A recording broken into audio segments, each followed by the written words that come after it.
Amen. Jesus. Woo. Amen.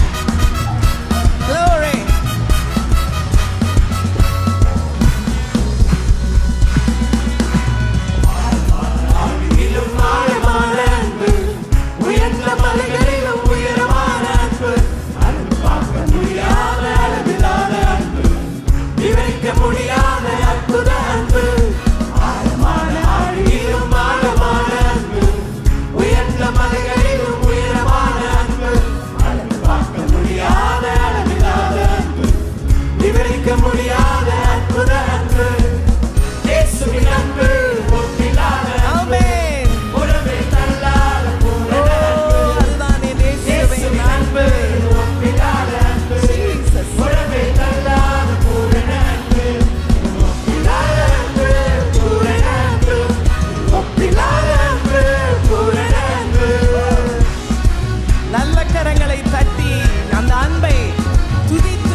நம்மை இழுந்து கொண்டார், நம்மை நிரப்பி வைத்திருக்கிறார்.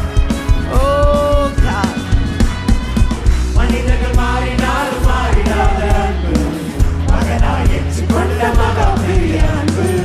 மனிதர்கள் மாறினாலும் மாறிடாத அன்பு, மகனாய் ஏற்றுக்கொண்ட மகா பெரிய அன்பு. என்னை மீட்பதற்காய் உலகத்திலே வந்து தன்னையே தந்து விட்ட தகப்பனின் அன்பு.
உலகம்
மாறினாலும் அவர் மாறுவதே இல்லை.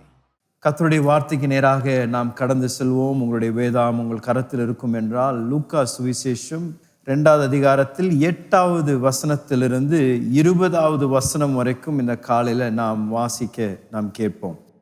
அப்பொழுது அந்த நாட்டிலே மேய்ப்பர்கள் வயல்வெளியில் தங்கி ராத்திரியிலே தங்கள் மந்தையை காத்து கொண்டிருந்தார்கள். அவ்வேளையில் கர்த்தருடைய தூதன் அவர்களிடத்தில் வந்து நின்றான். கர்த்தருடைய மகிமை அவர்களை சுற்றிலும் பிரகாசித்தது. அவர்கள் மிகவும் பயந்தார்கள்.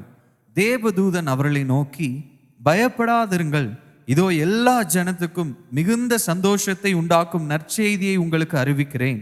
இன்று கர்த்தராகி கிறிஸ்து என்னும் இரட்சகர் உங்களுக்கு தாவீதின் ஊரிலே பிறந்திருக்கிறார்.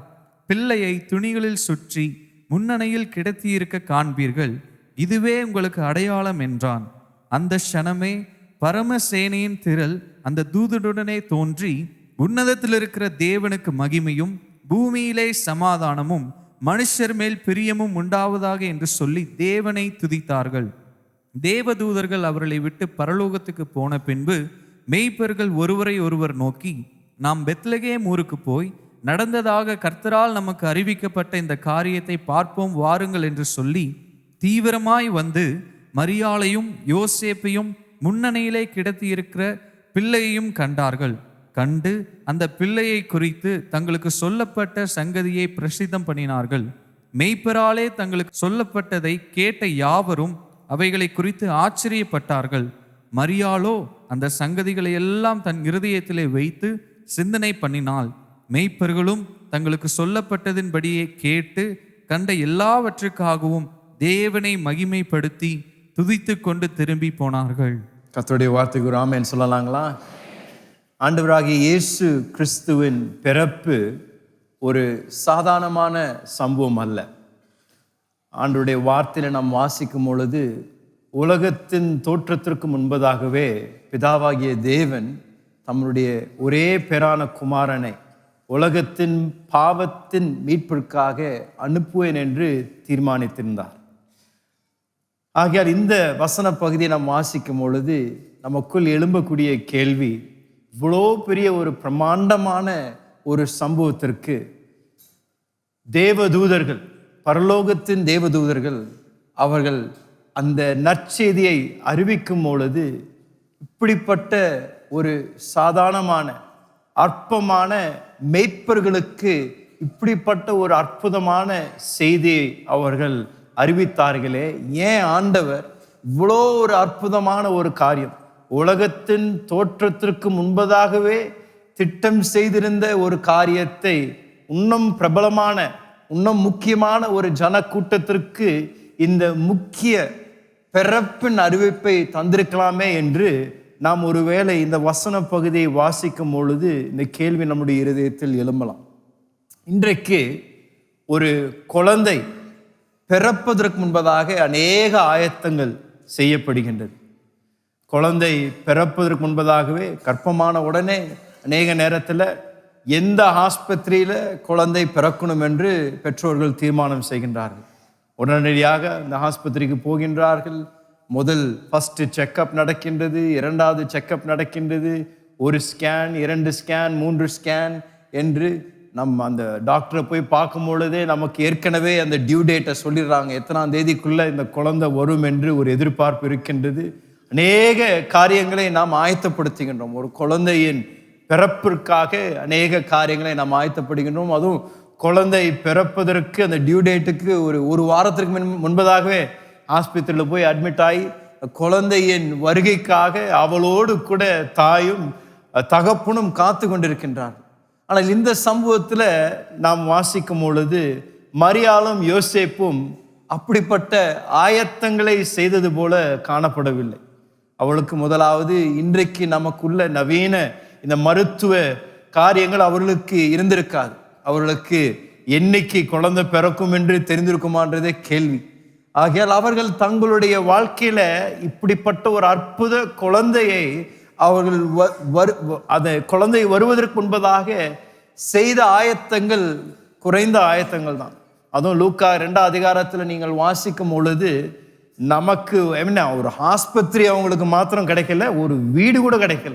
அவர்கள் தங்குவதற்கு அந்த ராத்திரியில ஒரு வசதியான ஒரு வீடு கூட கிடைக்காமல் அவர்கள் அலைந்து கொண்டிருந்தார். மாட்டு தொழுவத்தில், அதாவது ஒரு வெளியே இருந்த ஒரு ஷெட்டில் தான் அவர்களுக்கு இடம் கிடைத்து அன்று ராத்திரியில அந்த ராத்திரி அவர்கள் செலவு செய்கின்றார்கள். அப்படிப்பட்ட ஒரு சூழ்நிலை மத்தியில தான் ஆண்டவராகிய இயேசு இந்த பூமிக்குள் வருகின்றார். என்னோடு கூட சற்று கற்பனை பண்ணி பாருங்களேன். பிதாவாகிய தேவன் உலகத்தின் அஸ்திபாரத்திற்கு முன்பதாகவே தீர்மானம் செய்த இந்த அற்புத செயல், அதுவும் முக்கியமாக இயேசுவின் பிறப்பிற்காக மிக ஆவலோடு கூட பரலோகத்திலிருந்து பிதாவாகிய தேவன் பார்த்து கொண்டிருந்திருப்பார். அன்று ராத்திரியில மரியாளும் யோசேப்பும் இடமில்லாமல் அலைந்ததை பரலோக பிதா பார்த்திருப்பார். இடமில்லாமல் அலைந்து ஒரு சாதாரணமான ஒரு மாற்று தொழுவில் அவர்கள் இடத்தை கிடைத்திருப்பதும் அவர் பார்த்திருப்பார். பொழுதும் மரியாளுக்கு பிரசவ வேதனை வந்த பொழுது பரலோக பிதா நிச்சயம் அதை எல்லாம் கண்காணித்து கொண்டிருந்திருப்பார். இயேசு இந்த பூமியில பிறந்த உடனே எப்படி ஒரு தகப்பனுக்கு எப்படி ஒரு பரவசம் இருந்திருக்குமோ அதே போலதான் பரலோக பிதாவுக்கும் நிச்சயமாக ஒரு பரவசம் இருந்திருக்கும், ஒரு சந்தோஷம் இருந்திருக்கும். அந்த சந்தோஷம் பொங்கி வரும் பொழுது அவர் பரலோகத்தில் இருக்கின்ற சேனைகளை இந்த உலகத்திற்கு அனுப்பி தம்முடைய ஒரே பேரான குமாரன் பிறந்திருக்கின்றார் என்பதை அறிவிக்க தெரிந்து கொண்ட ஜன கூட்டத்தார் யாருன்னா மேய்ப்பர்களை தெரிந்து கொள்றார். அவர் இயேசுவை ஏதோ ஒரு அரண்மனையில பிறக்கும்படியாக தேவன் ஏற்படுத்தவில்லை. எது வேணாலும் ஆண்டவர் செய்திருக்கலாம், எப்படி வேணாலும் காரியங்கள் நடந்திருக்கலாம். ஒரு அரண்மனையில இயேசு பிறந்திருக்கலாம், இல்லாவிட்டால் பிரதான ஆசாரியருடைய வீட்டில் இயேசு பிறந்திருக்கலாம். அப்படின்னா எல்லாருக்கும் தெரிந்திருக்கும், பிரதான ஆசாரியருக்கு தீர்க்க தரிசனப்பட்ட ஒரு பிள்ளை பிறந்திருக்கின்றது என்றால் எல்லாம் பேசி கொண்டிருக்கலாம். ஆனால் ஆண்டவராகிய தேவன் தெரிந்து கொண்டவர்கள் ஒரு சாதாரணமான ஏழ்மையான ஒரு தம்பதியை தெரிந்து கொண்டு அவர்கள் மூலமாக இரட்சகரை இந்த பூமிக்கு அனுப்பினார். ஐயா, ஆண்டவருடைய கிரியைகள் என்றைக்கும் ஒரு ஆச்சரியமான ஒரு காரியம். நாம் செய்கின்ற காரியங்களைப் போல தேவன் எதையும் செய்வதில்லை. ஆண்டவர் எல்லா காரியத்தையும் மிக ஒரு நோக்கத்தோடு கூட மிக கவனத்தோடு கூட செய்யக்கூடிய தேவன். ஆக இன்றைக்கு நாம் இதை படிக்கும் பொழுது நமக்குள்ள ஒரு கேள்வி எழும்பலாம், ஏன் இவ்வளோ பெரிய ஒரு முக்கியமான சரித்திரத்திலேயே உலகத்தை தாக்கம் செய்யக்கூடிய ஒரு சம்பவம் நடக்கும் என்றால், எல்லாரும் அறிந்து கொள்ற விதத்துல ஒரு அரண்மனையில எல்லாருக்கும் செல்வாக்கு உண்டு பண்ணக்கூடிய ஒரு இடத்துல இயேசு பிறந்திருந்தாருன்னா என்ன ஒரு அற்புதமா இருந்திருக்கும் என்று நாம் யோசிக்கலாம். ஆனா நம்முடைய நினைவுகள் அவருடைய நினைவுகள் அல்ல. நாம் எப்படி செயல்படுகின்றோமோ தேவன் அப்படியாக செயல்படுவதில்லை. சாதாரணமான மேய்ப்பர்களுக்கு இந்த நற்செய்தியை முதல் அறிவிப்பாக ஆண்டவர் அனுப்புகின்றார். இன்றைக்கு எப்படி ஒரு குழந்தை பிறந்தோன்னா வாட்ஸ்அப்ல உடனே ஒரு மெசேஜ் பரவுதோ, அன்றைக்கு பிதாவாகிய தேவன் தம்முடைய தூதர்களை அனுப்பி இந்த மேய்ப்பர்களுக்கு இந்த அற்புதமான செய்தியை அறிவிக்கின்றார். இன்றைக்கு நாம ஒருவேளை இந்த மேய்ப்பர்களை குறித்து நாம சிந்திக்கும் பொழுது நம்ம யோசிக்கிறோம், இன்னைக்கு ஏன்னா எனக்கு பல நேரத்தில் கிறிஸ்மஸ் கிரீட்டிங் கார்டில் கூட அநேக நேரத்தில் மிக அழகாக மேய்ப்பர்கள் எல்லாரும் அவங்க குச்சியை வைத்து நிற்கிறதும், பல நேரத்தில் நாடகங்கள் நடிக்கும் பொழுது மேய்ப்பர்கள் அப்படியே ரொம்ப பயபக்தியாக வந்து அப்படியே தொழுது கொண்டு மிக அருமையான ஒரு கூட்டத்தாராக நம்ம அவர்களை எண்ணுகின்றோம். ஆனால் முதல் நூற்றாண்டில் இயேசுவின் நாட்களில் மேய்ப்பர்களுக்கு அப்படிப்பட்ட ஒரு பெயரோ புகழ் இல்லை.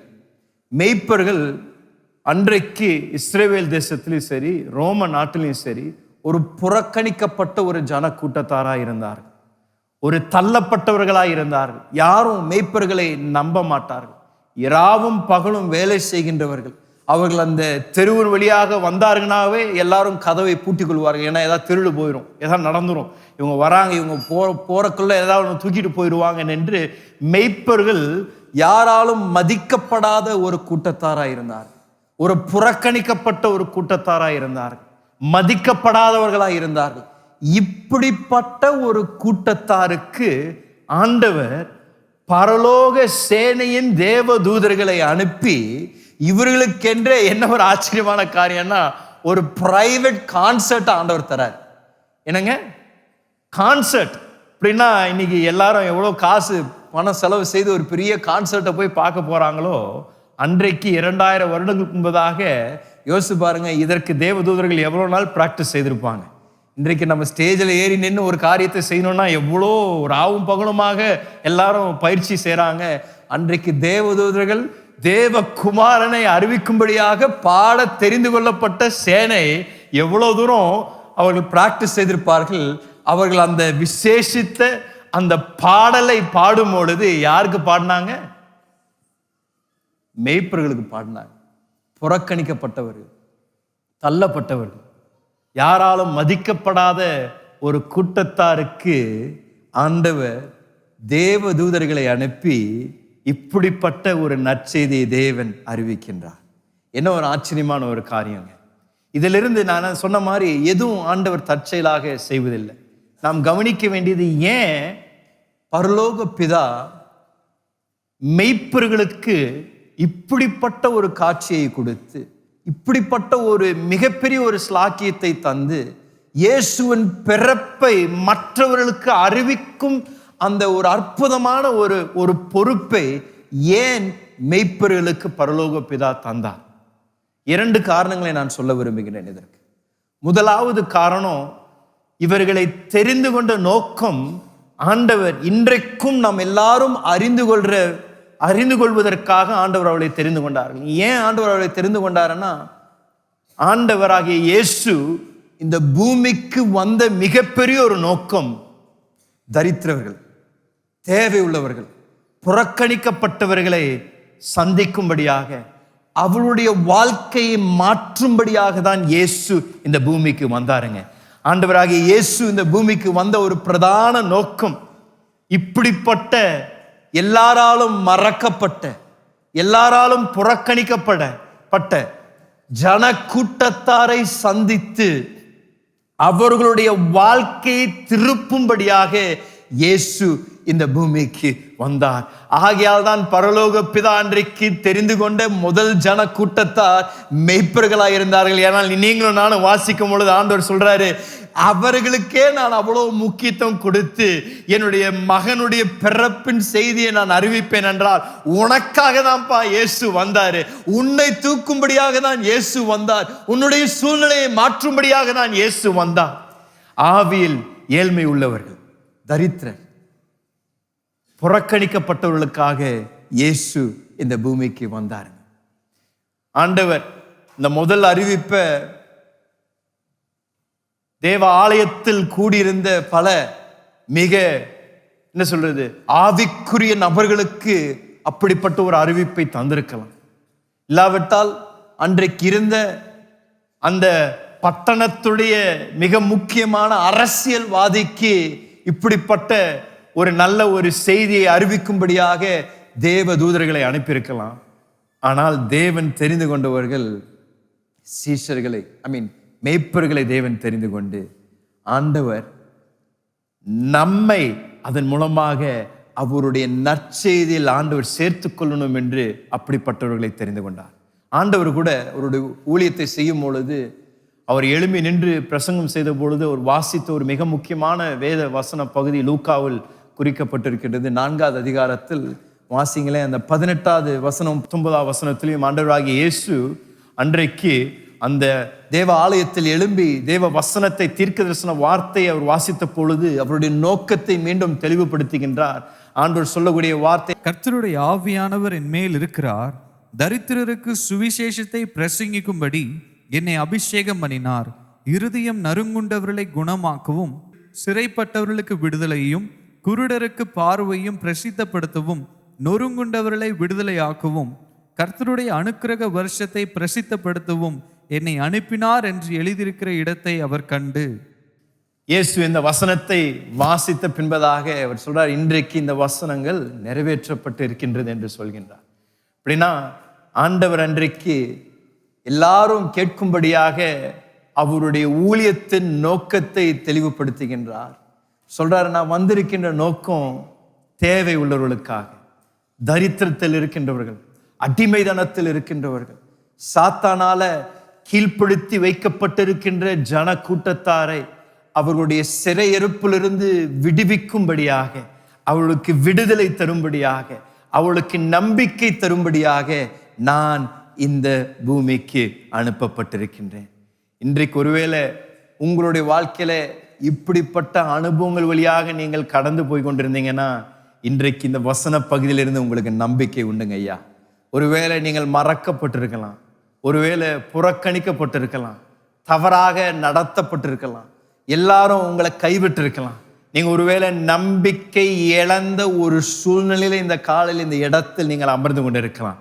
ஆனால் உங்களை நோக்கி தேவ வார்த்தை வருகின்றது, உனக்காக தேவகுமாரன் அவர் மனித சாயலை எடுத்து உன்னை சாத்தானின் எல்லா அந்தகார கிரிகளிலிருந்து விடுவிக்கும்படியாக இயேசு இந்த பூமிக்கு அனுப்பப்பட்டாருங்க.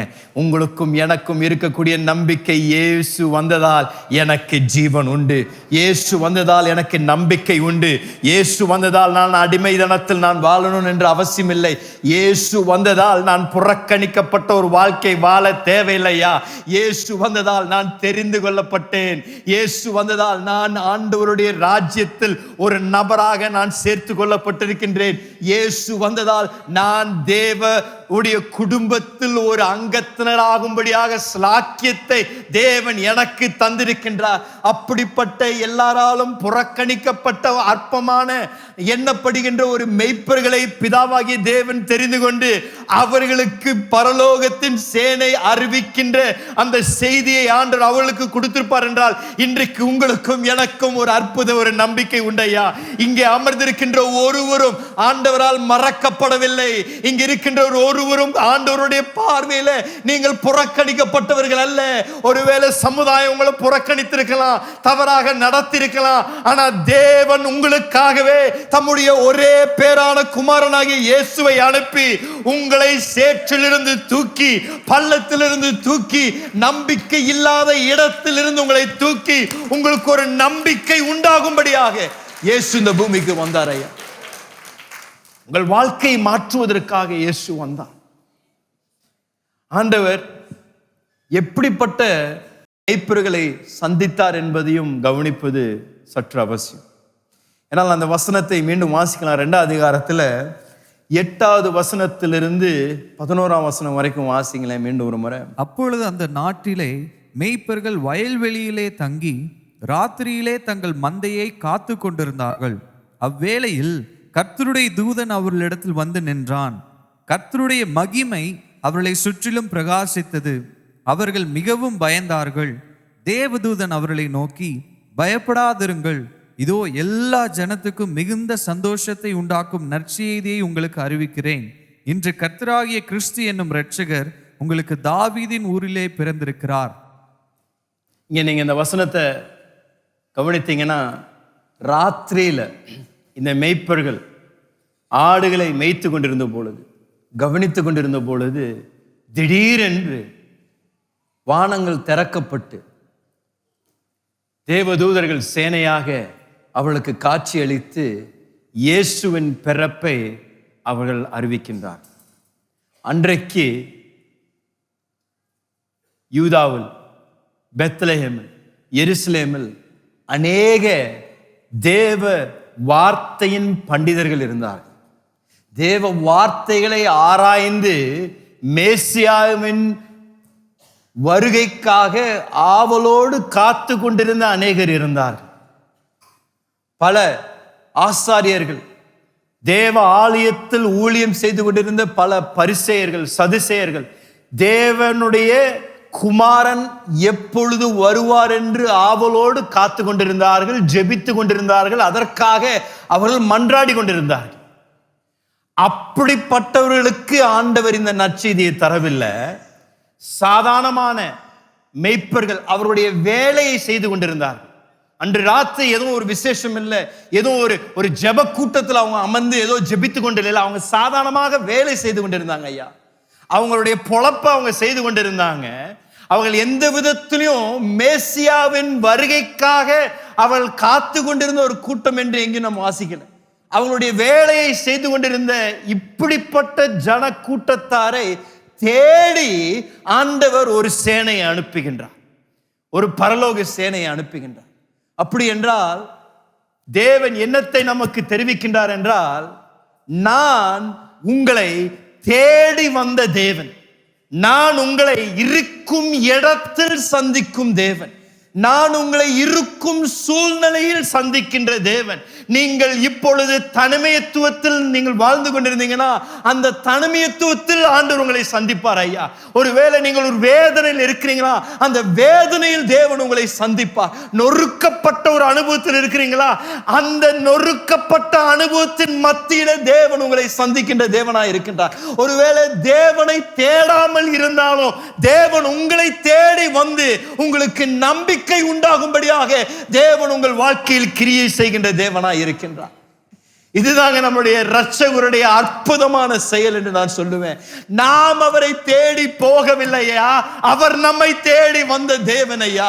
நாம் இருக்கும் இடத்தில், நாம் இருந்த சாக்கடையில் அவர் இறங்கி வந்து நம்மை தூக்கி எடுக்கும்படியாக தேவன் குமாரன் இந்த பூமிக்கு அனுப்பப்பட்டார். இன்றைக்கு நீங்க ஒருவேளை இந்த ஆலயத்தில் உட்கார்ந்து நான் ஆண்டவரை நான் கண்டுபிடித்தேன், நான் இப்படி ரட்சிப்பிற்குள் வந்தேன் என்று யோசிக்கலாம். ஆனா நான் சொல்லுவேன், ரட்சிப்பிற்கு நமக்கு ஒரு பங்கு இல்லையா. அவர் தான் ஐயா முற்றிலும் நம்முடைய ரட்சிப்பிற்காக பிரயாசங்களை எடுத்தார். நாம் அவரை தேடவில்லை, அவர் நம்மை தேடி வந்தார்.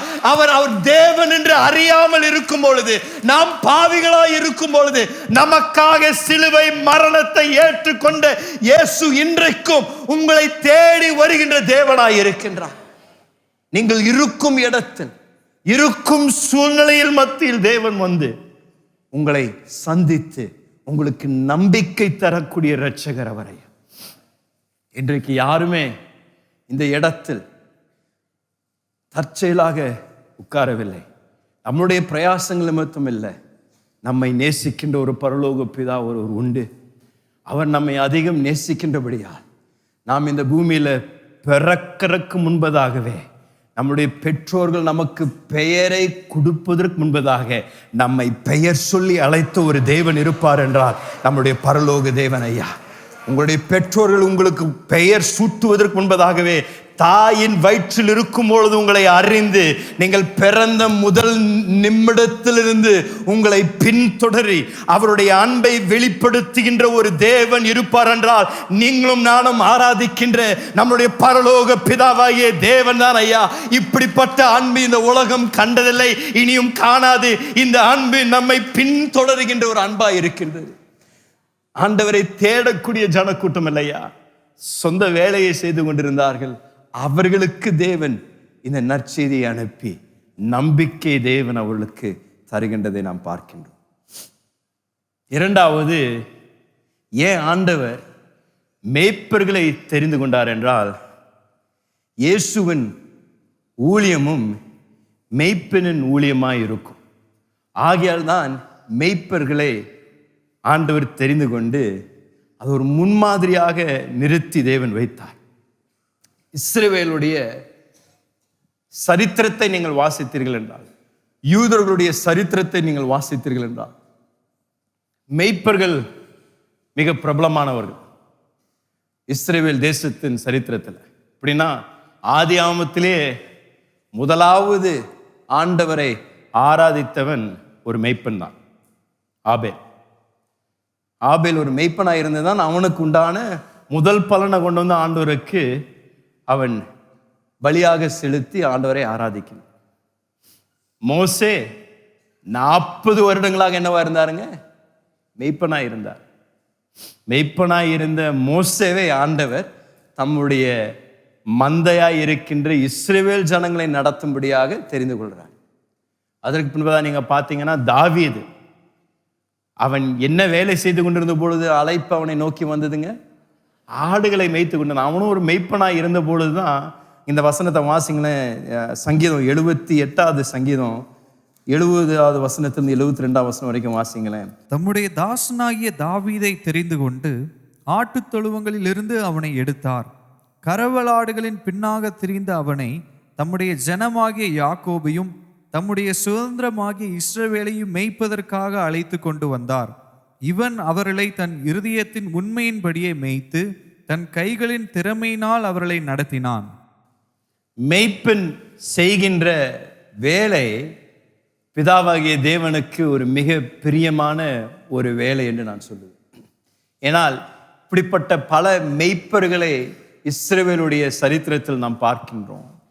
ஏசாயா தீர்க்கதரிசியும் வரப்போகின்ற மேசியாவை குறித்து தீர்க்கதரிசன வார்த்தைகளை அவர் உரைத்த பொழுதும் அவர் இயேசுவின் ஊழியத்தை குறித்து சொன்ன வார்த்தைகள் ஏசாயா 40வது அதிகாரத்தில் 11வது வசனத்தில் நாம் பார்க்கலாம். வாசிங்களேன். ஏசாயா 40வது அதிகாரம் 11வது வசனம் வாசிங்களேன். மெய்ப்பனை போல தமது மந்தையை மெய்ப்பார், ஆட்டுக்குட்டிகளை தமது புயத்தினால் சேர்த்து தமது மடியிலே சுமந்து கரவல் ஆடுகளை மெதுவாய் நடத்துவார். என்ன ஒரு அழகான ஆண்டவராகிய இயேசுவின் ஊழியத்தை குறித்து ஒரு வெளிப்பாடை தீர்க்கதரிசி ஏசாயா உரைக்கின்றார். ஒரு மெய்ப்பனாக இயேசு தன்னுடைய மந்தையை நடத்துவார்.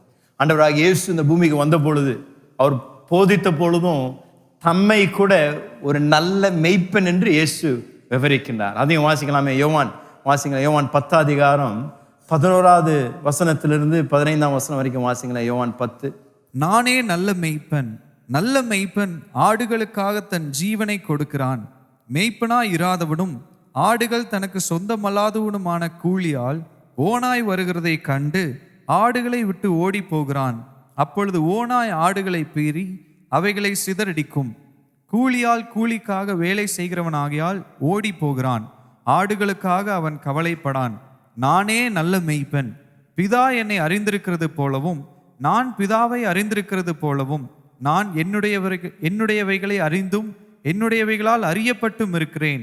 ஆடுகளுக்காக என் ஜீவனையும் கொடுக்கிறேன். மிக அழகாக மீண்டும் ஆண்டவர் தம்முடைய ஊழியத்தை குறித்து அழகாக விவரிக்கின்றார். இயேசுவின் ஊழியம் ஒரு மெய்ப்பனின் ஊழியத்திற்கு ஒப்பிடுகிறான். அதனால தான் ஆண்டவர் மெய்ப்பர்களை தெரிந்து கொள்கிறார். ஆனால் இதில் இரண்டாவது ஒரு பாகம் இருக்கின்றது. மெய்ப்பர்கள் யாரை நடத்துகிறார்கள்? என்னங்க? ஆடுகளை நடத்துகிறாங்க. மெய்ப்பர்கள் ஆடுகளை நடத்துகின்றார்கள். இந்த ஆடு இருக்குல்ல, எல்லா மிருக ஜீவங்களிலும் ஒரு விசேஷித்த மிருக ஜீவன் என்று நான் சொல்லுவேன். கோவிச்சுக்காதீங்க. ஆனால் வேதாவும் நம்மை எதற்கு ஒப்பிடுகின்றதுங்க? ஆடுகளுக்கு ஒப்பிடுகின்றது.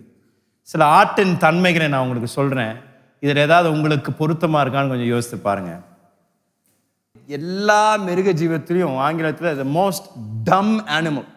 ஏன்னா உண்மையாகவே ஆடை விளக்கணும் என்றால் அது பேக். ஏன்னா ஏன் அப்படி சொல்கிறேன்னா, ஒரு ஆடை மேய்க்கும் பொழுது கூட எப்போ சாப்பிடுவது நிறுத்தணும்னு கூட ஆடுக்கு தெரியாது. என்ன பண்ணுன்னா சாப்பிட்டுக்கிட்டே இருக்குமாமா. சாப்பிட்டுக்கிட்டே இருந்து அது வியாதி அடைகிற வரைக்கும் சாப்பிட்டுக்கிட்டே இருக்குமாமா. அது கக்கிற வரைக்கும் சாப்பிடுவாங்க. அதனால தான் மேய்ப்பர்கள் அதை விரட்டிக்கிட்டே இருக்கணும். அதோடைய மேய்க்கிற நேரம் முடிஞ்ச உடனே மீண்டும் மந்தையை கொண்டு வந்து பாதுகாப்பான இடத்துல மேய்ப்பன் கொண்டு வந்து வைக்கணும். இல்லைன்னா அது சாப்பிட்டுக்கிட்டே செத்துருமாம். ஏன்னா அதுக்கு எப்போ நிறுத்தணும்னு கூட தெரியாதாம் ஆடுகளுக்கு அந்த ஆபத்தான சூழ்நிலைகளை அறிந்து கொள்ளக்கூடிய அந்த பகுத்தறிவு இல்லை. அதை நோக்கி ஒரு மிருகம் வருகின்றது. அதை இது பண்ணணுன்றதுக்காக ஒரு கரடியோ ஏதோ ஒன்று வந்துனா கூட அதை கண்டுக்காதான். அவ்வளோ கூட அதற்கு சுற்றி இருக்கக்கூடிய அபாயத்தை அறிந்து கொள்ளக்கூடிய ஒரு தன்மை கூட ஆடுகளுக்கு இல்லையா. ஆடுகளுக்கு எப்பொழுதும் 24 மணி நேரமும் அதற்கு ஒரு கண்காணிப்பு தேவை, பராமரிப்பு தேவை. அதனாலதான் ராத்திரி நேரத்தில் கொண்டு வந்து அவர்களை பத்திரமாக ஒரு கேட் இருக்கிற இடத்துல உள்ள வச்சாதான் ஆடுகள் பத்திரமா இருக்கும். அவங்களை சும்மா விட்டுட்டீங்கன்னா அது காணாம போயிடும். காலையில் அதுக்கே எங்க போனது என்று தெரியாதாம். அநேக நேரத்தில் நம்மளுடைய வாழ்க்கையில கூட நாமும் ஆடு மாதிரி தான் இருக்கிறோம். எவ்வளோ ஆண்டவர் நமக்கு உதவி செய்தாலும், எவ்வளோ தூரம் ஆண்டவர் நம்மை கரெக்டா நடத்தினாலும், ஒரு நிமிடம் ஏதோ ஒன்று நடந்துருச்சுன்னா உடனே அங்கே ஓடிடுறது. ஒரு திருப்பியும் அவர் அந்த குச்சியை கொண்டு வந்து கழுத்தை பிடிச்சி இழுத்துட்டு வந்து போட்டாதான் நம்ம அங்கே இருக்கிறோமே தவிர, அநேக நேரத்தில் நம்ம இந்த ஆட்டு மந்தையை போலவே தான் ஒரு என்ன சொல்றது, ஒரு கவனஈனமாக நம்மளுடைய வாழ்க்கையை நடத்துங்க. அதனால தான் ஆண்டவராகிய இயேசு ஒரு நல்ல மெய்ப்பனாக இங்கே அனுப்பப்பட்டார். ஏன்னா பொறுமையோடு கூட நம்மை நடத்துகின்றாராம். எப்படிங்க? பொறுமையோடு கூட நம்ம எவ்வளோ தூரம் தவறினாலும், அடடா இந்த முட்டாளான ஆடுக்கு தெரியலனாலும் வா என்று ஆண்டவர் அவ்வளோ நம்மை அன்போடு கூட நடத்துகின்ற ஒரு தேவனாக இருக்கின்றார். போன வருஷம் நினைக்கிறேன் சங்கீதம் 23ஆம் அதிகாரத்திலிருந்து பேசி கொண்டு வந்த பொழுது நான் ஒரு வீடியோவை காமிச்சேன். ஒரு ஆட்டுடைய தன்மையை குறித்து நான் வீடியோ காமிச்சேன். அதை பார்த்த பொழுது எனக்கு என்னதான் ஞாபகம் வந்தது. நீங்கள் இந்த வீடியோ இன்னைக்கு ரெடியாக இருந்தால் போடுங்களேன். நீங்கள் பார்த்தீங்கன்னா உங்களுக்கு ஞாபகம் வருதான்னு கொஞ்சம் பார்த்து எனக்கு சொல்லுங்களேன். சின்ன வீடியோ தான், ஷார்ட் வீடியோ கொஞ்சம் பாருங்களேன். குழியில் இருந்த ஆட்டை இந்த மேய்ப்பன் விடுவிக்கிறான் பாருங்க, எவ்வளவு தூரம் கஷ்டப்பட்டு விடுவிக்கிறான்.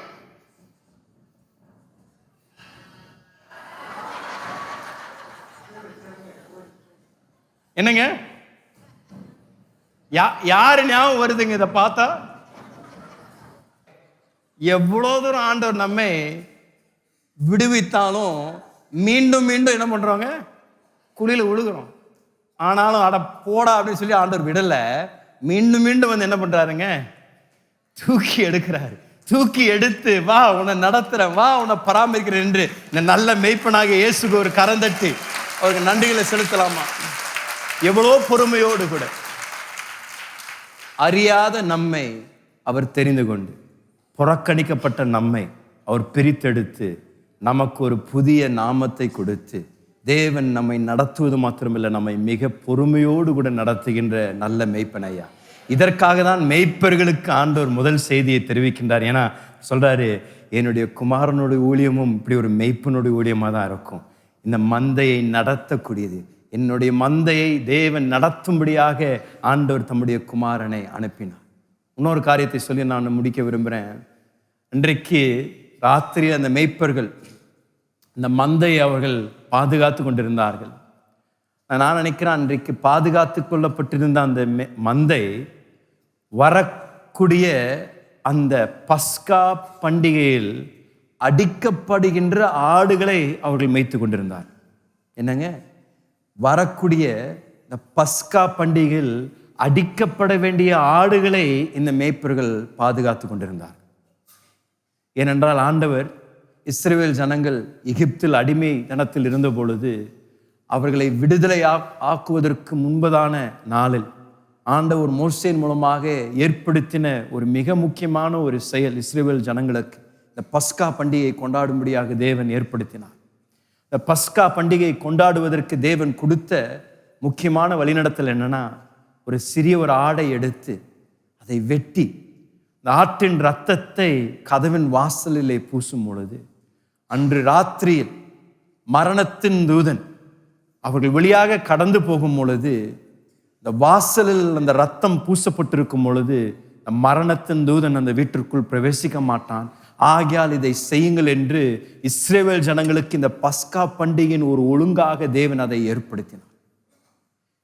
அன்று ராத்திரியில தேவ தூதர்கள்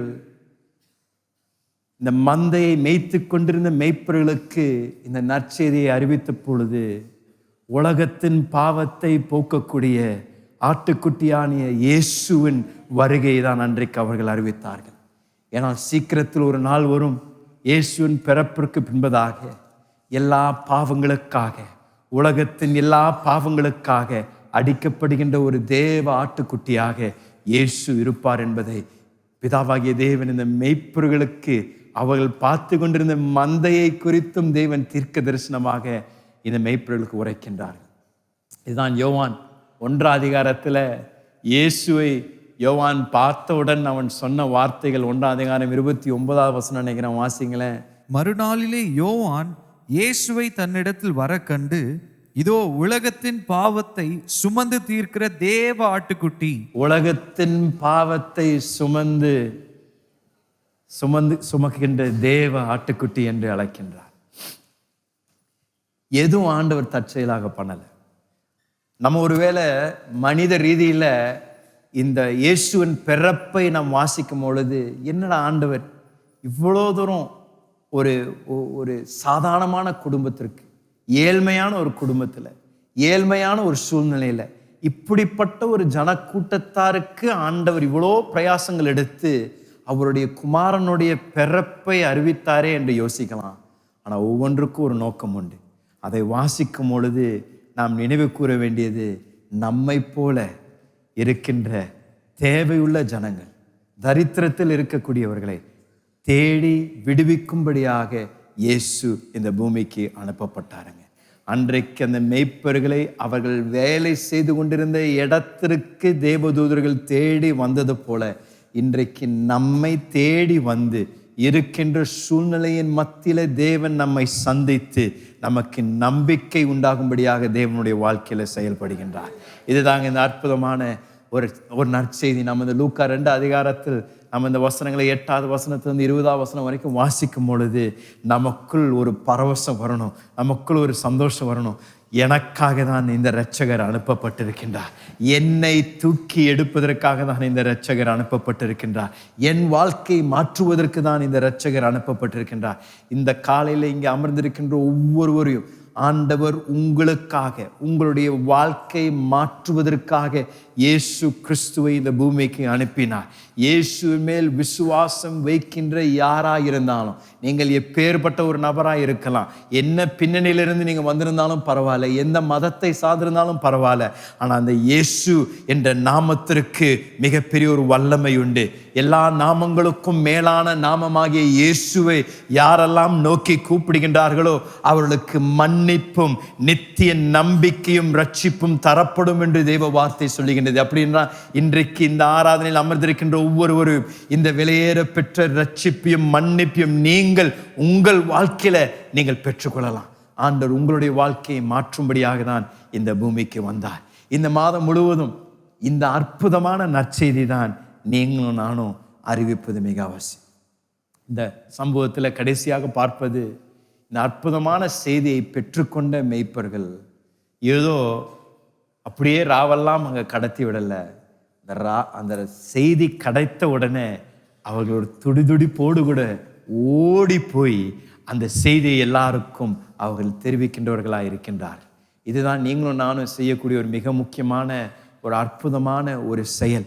இந்த நாட்களில் இயேசு கிறிஸ்துவின் பிறப்பை குறித்து எவ்வளோ பேருக்கு நாம் அறிவிக்க முடியுமோ, எவ்வளோ பேரோடு கூட நாம் பகிர்ந்து கொள்ள முடியுமோ, நாம் அதை செய்வது ஒவ்வொருவருடைய மிக வெளியேற பெற்ற ஒரு பொறுப்பு என்று நான் சொல்லுவேன். இதுவரைக்கும் இந்த நாட்களில் நீங்கள் இயேசு கிறிஸ்துவின் அன்பை குறித்தும் அவருடைய பிறப்பை குறித்தும் யாரிடத்திலும் பகிர்ந்து கொள்ளாமல் இருந்தீங்கன்னா, நான் இன்றைக்கு உங்களோடு கூட இன்றைக்கு பரிந்து பேச உங்களுக்காக நான் உங்களை மிகவும் வருந்தி கேட்கிறேன். இன்றைக்கு இந்த ஆராதனை விட்டு நீங்கள் போவதற்கு முன்பதாக நம்மளுடைய சபையில் இருக்கக்கூடிய இந்த புஸ்தகங்கள் நீங்கள் எடுத்துக்கொண்டு போங்க. ஏதோ ஒரு காரணத்தினால நீங்கள் உங்கள் பக்கத்து வீட்டுக்காரங்களை போய் சந்தியுங்க. இந்த மாதம் முடிவதற்கு முன்பதாக ஒரு 5-10 பேராவது சந்தித்து அவளுக்கு இயேசு இந்த பூமிக்கு உங்களுக்காக தான் வந்தாங்க, உங்க வாழ்க்கையையும் என் வாழ்க்கையும் மாற்றுவதற்கு தான் வந்தாங்க என்று இந்த நற்செய்தியை பகிர்ந்து கொள்ளுங்கள். தேவன் உங்கள் மூலமாக அவருடைய ராஜ்யத்திற்கு ஒரு மிகப்பெரிய ஒரு அறுவடையை கொண்டு வர தேவன் கிருபை பாராட்டுவார். உங்களோடு நான் ஜெபிக்க விரும்புகின்றேன். இந்த காலையில் மிக எளிமையான ஒரு வேத வசனத்தை நாம் இன்றைக்கு தியானித்தோம். தேவன் தெரிந்து கொண்ட ஜன கூட்டத்தாருடைய நோக்கம் எதற்கென்று இன்றைக்கு நீங்களும் நானும் தெரிந்து கொள்ளப்பட்டவர்கள். தேவன் நம்முடைய வாழ்க்கையை மாற்றியிருக்கின்றார்.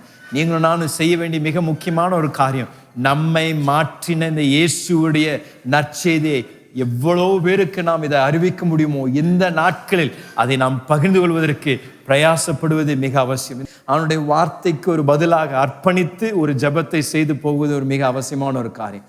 என்னோடு கூட ஒரு நம்மளோட கரங்களை தேவ பிரசனத்தில் உயர்த்தி ஆண்டவரிடத்தில் சொல்லுங்களேன், இந்த காலை என்னை தேடி வந்தீங்களே ஆண்டவரே, உங்களுடைய அன்பு எவ்வளோ விலையேற பெற்றது. தகுதியற்ற என்னை நீங்கள் தெரிந்து கொண்டீங்களே, எவ்வளோ ஒரு விலையேற பெற்ற ஒரு கிருபை எனக்கு கிடைத்திருக்கு. என்ன ஒரு பாக்கியம் ஆண்டவரே. நீர் இல்லைன்னா, நீர் என்னை தெரிந்து கொள்ளனா இன்றைக்கு எங்கேயோ இருந்திருப்பேன் ஆண்டவரே, எங்கேயோ என்னுடைய வாழ்க்கை போய்கொண்டு இருக்கும். ஆனால் இன்றைக்கு நம்பிக்கையோடு கூட உங்களுடைய பிரசனத்தில் ஆசீர்வாதம் நிறைந்த ஒரு வாழ்க்கையை வாழ்ந்து கொண்டிருக்கின்றேன் என்றால் உம்முடைய கிருபை ஆண்டவரே, உம்முடைய அன்பு ஆண்டவரே. இந்த காலையில் நாங்கள் சபையாராக உம்முடைய அன்பிற்கு நாங்கள் நன்றிகளை செலுத்துகின்ற ஆண்டவரே, உம்முடைய கிருபைக்கு நாங்கள் நன்றிகளை செலுத்துகின்ற ஆண்டவரே. எங்களுடைய தகுதியின் அடிப்படையில் எங்களை தெரிந்து கொள்ளல ஆண்டவரே, உம்முடைய கிருபையினால் எங்களை தெரிந்து கொண்டீங்க ஆண்டவரே. இந்த காலையில் ஒவ்வொருவரும் ஒரு நன்றி உள்ள இருதயத்தோடு கூட இன்றைவரை உம்மை ஆராதிக்க எங்களுக்கு கிருபைகளை தாங்க ஆண்டவரே. இந்த வருடம் முழுவதும் எங்களை நடத்தினீர், அற்புதமாக நடத்தினீர். எங்கள் நல்ல மெய்ப்பனாக இருந்து எவ்வளோ முறை நாங்கள் தவறு செய்தாலும், எவ்வளோ முறை நாங்கள் வழிவிட்டு விலகினாலும் எங்களை எவ்வளோ பொறுமையோடு கூட மீண்டும் மீண்டும் மீண்டும் சேர்த்து கொண்டு எங்களை நடத்தினீங்களே. இந்த வருடம் முழுவதும் உம்முடைய கிருபைக்காக நன்றி ஆண்டவரே. உம்முடைய வழி நடத்தலுக்காக நன்றி ஆண்டவரே. சபையாராக இந்த காலையில் நாங்கள் உம்மை ஆராதிக்கின்றோம். நல்ல மெய்ப்பனே, உம்முடைய அன்பிற்காக நன்றி. எங்களை தேடி வந்தீங்களே, உம்முடைய கிருபைக்காக நன்றி ஆண்டவரே. நாங்கள் இந்த சத்தியத்தை என்றைக்கும் மறந்துடக்கூடாது ஆண்டவரே. தகுதி இல்லாத எங்களை ஆண்டவர் தெரிந்து கொண்டாரே, எங்களை பிரித்தெடுத்தாரே. உம்முடைய அன்பிற்காக நன்றி ஆண்டவரே. இந்த காலையில் உம்முடைய வார்த்தை கேட்டிருக்கின்ற ஒவ்வொரு தேவ பிள்ளைக்கும் ஒரு விசேஷித்த கிருபை உண்டாவதாக. ஒருவேளை மறக்கப்பட்ட ஒரு சூழ்நிலையில, புறக்கணிக்கப்பட்ட ஒரு சூழ்நிலையில ஆண்டவரே, கைவிடப்பட்ட ஒரு சூழ்நிலை இன்றைக்கு யாராவது இருந்தாங்க என்றால் ஆண்டவரே, நீர் நல்லவர், நீர் எங்களை தேடி வருகின்ற இரட்சகர், எங்களை மிக அதிகம் நேசிக்கின்றவர், எங்களை மீட்டு கொண்டவர், எங்களை மீண்டும் தூக்கி எடுக்கின்றவர் என்ற அந்த மிக வெளியேற பெற்ற சத்தியம் அவருடைய இருதயத்தை நிரப்புவதாக. நான் தேவனால் மறக்கப்படவில்லை, நான் கைவிடப்படவில்லை. தேவன் எனக்காக இந்த பூமிக்கு வந்தார், என்னை என்னுடைய வாழ்க்கை மாற்றும்படியாக இந்த பூமிக்கு வந்தார் என்ற அந்த வெளியேறப்பட்ட சத்தியம் ஒவ்வொருடைய இருதயத்தையும் நிரப்புவதாக நான் ஜெபிக்கிறேன் ஆண்டவரே. உடைய பிரசன்னத்தில் நாங்கள் நிற்கும் பொழுது ஒவ்வொருவரும் ஆண்டவரே, எங்களுடைய வாழ்க்கையை நாங்கள் மீண்டும் அர்ப்பணித்து உமக்கு சாட்சியாக வாழ எங்கள் ஒவ்வொருவருக்கும் கிருபை தாங்க ஆண்டவரே. இந்த வாரத்தில் சந்தர்ப்பங்களை எங்களுக்கு தாங்க ஆண்டவரே. வாசல்களை திறந்து கொடுங்க ஆண்டவரே. எங்களோடு கூட வேலை செய்கின்ற நபர்களாக இருந்தாலும் சரி, எங்க தெருவில் வசிக்கின்ற எங்களுடைய பக்கத்து வீட்டுக்காரங்களாக இருந்தாலும் சரி ஆண்டவரே, எங்களுக்கு அந்த வெளியேற பெற்ற இயேசுவின் நற்செய்தியை பகிர்ந்து கொள்ளக்கூடிய அந்த சந்தர்ப்பங்களை எங்களுக்கு தாங்க நாங்கள் ஜெபிக்கின்ற ஆண்டவரே. மற்றவர்களோடு கூட உம்முடைய அன்பை நாங்கள் பகிர்ந்து கொள்ளும் பொழுது அந்த இருதயங்களை ஆயத்தப்படுத்தி ஆண்டவரே, ஒரு பெரிய அறுவடைக்காக நாங்கள் ஜெபிக்கிறோம் ஆண்டவரே. சொல்லுங்க, அன்புள்ள பரலோக பிதாவே, உம்முடைய குமாரன் இயேசுவுக்காக நன்றி. இன்றைக்கு என்னுடைய இருதயத்தை நான் திறந்து, இயேசுவே என் வாழ்க்கைக்குள்ள வாங்க, என் பாவங்களை மன்னிங்க, என் வாழ்க்கையை உம் கரத்தில் நான் ஒப்பு கொடுக்கிறேன் இயேசுவின் நாமத்தில், ஆமென். இன்றைக்கு உங்களுக்காக ஜெபிக்கிறேன். அன்பின் பரலோக பிதாவே, இன்றைக்கு அழைப்பை கேட்டு முன்பதாக வந்திருக்கின்ற ஒவ்வொரு வெளியேற பெற்ற நபருக்காக நன்றி ஆண்டவரே. நீர் எங்களுடைய நல்ல மேய்ப்பன், எங்களை நடத்துகின்றவர், உண்மையாக எங்களை நடத்துகின்றவர். இன்றைக்கு அவருடைய வாழ்க்கையில் இருள் நீங்குவதாக, சாபம் முறிக்கப்படுவதாக, இன்றோடு கூட அந்த வியாதி அவருடைய சரீரத்தை விட்டு நீங்கி போவதாக. இயேசுவின் வெளியேற பெற்ற அற்புதங்களை நான் பேசுகின்றேன், சமாதானத்தை நான் பேசுகின்றேன். இன்றிலிருந்து ஒரு புதிய துவக்கம், தேவ சமாதானம் அவங்களுடைய இருதயத்தை நிரப்புவதாக ஆண்டவரே. இன்றைக்கு தேவ வார்த்தை கேட்ட ஒவ்வொரு தேவ பிள்ளையும் ஆசீர்வதிங்க. இந்த வாரம் முழுவதும் எங்களுக்கு நீங்கள் எங்கெங்கெல்லாம் சந்தர்ப்பங்களை தருகின்றீர்களோ அப்பொழுது உம்முடைய அன்பை மற்றவர்களுக்கு பகிர்ந்து கொடுக்க எங்களுக்கு கிருபைகளை தாங்க. உமக்கு நாங்கள் துதி கன மகிமை செலுத்துகின்றோம். இயேசுவின் வெளியேற பெற்ற நாமத்தில் ஜெபிக்கின்றோம் நல்ல பிதாவே, ஆமென், ஆமென். நல்ல கரங்களை தட்டி எங்களுடைய நாமத்தை மகிமைப்படுத்துவோம். நாமம் கரங்களை உயர்த்தி ஜீசஸ், ஆமென்.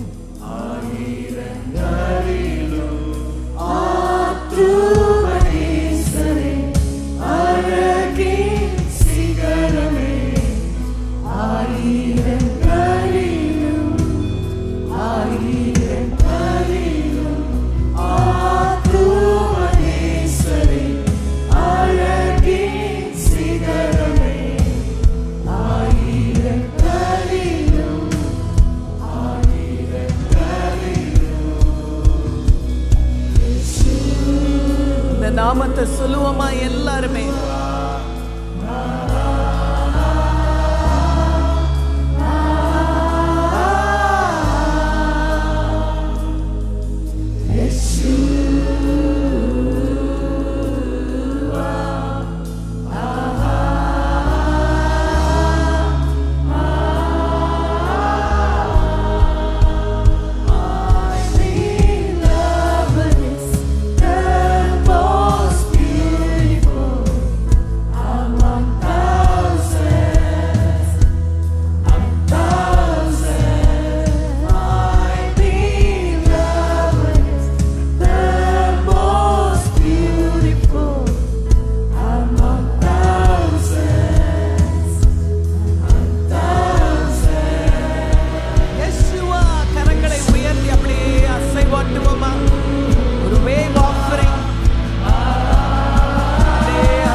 நாமத்தை சொல்ல சொல்ல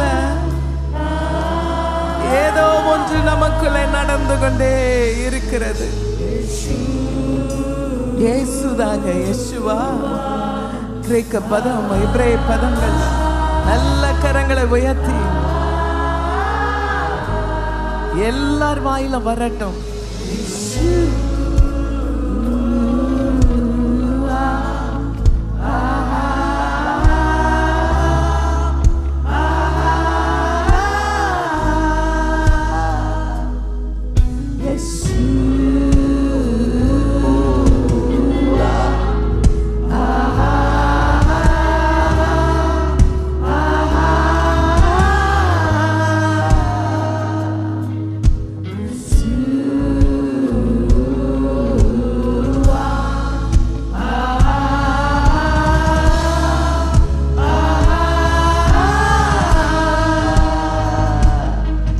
அவருக்கு இயேசு என்று பெயரிடுவாயாக.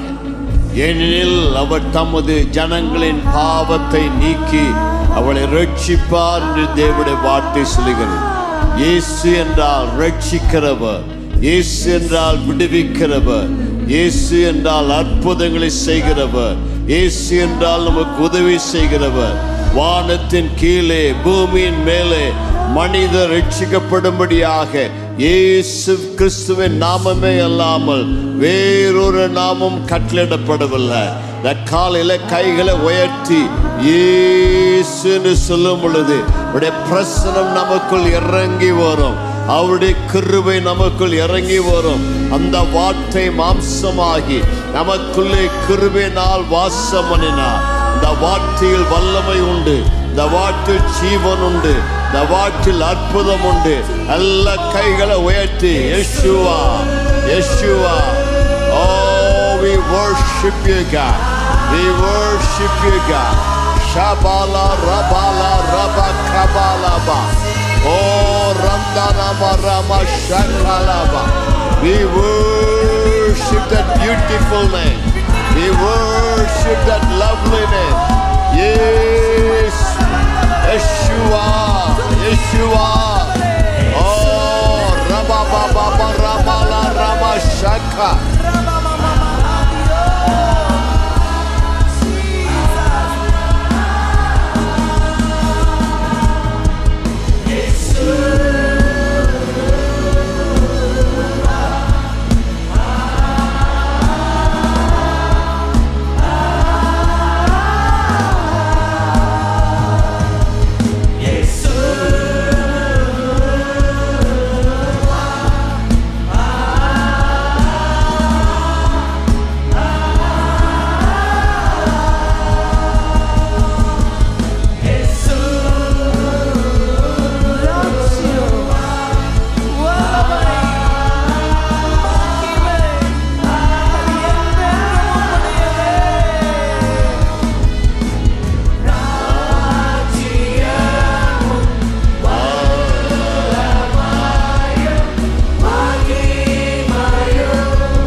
கைகளை உயர்த்தி அந்நிய பாஷைகளை பேசி ராஜ்யம் எனக்குள் இறங்கி வருவதாக, வல்லம் எனக்குள்